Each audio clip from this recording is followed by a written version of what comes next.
So Aruba has decided to put in a proposal for the Best Life 2030 funding scheme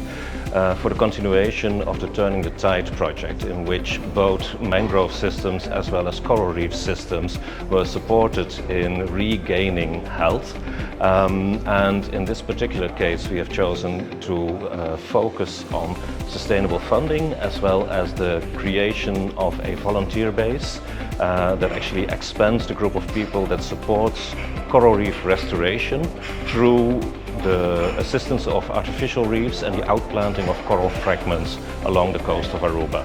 which is a practice that we have developed over the past 3 years in collaboration with different universities and local stakeholders,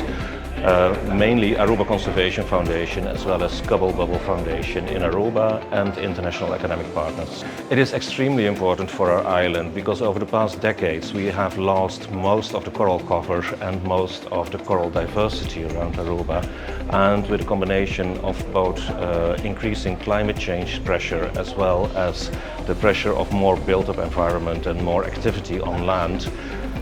we've seen that our coral reefs have been decimated, and by kickstarting the coral reefs again to become healthy, we can support the rebound of these vital coral reef systems. The coral reefs are important yet again by themselves for biodiversity, but also as nursery grounds for fish, conch, all kinds of marine species, and they are also coastal protection against extreme weather events.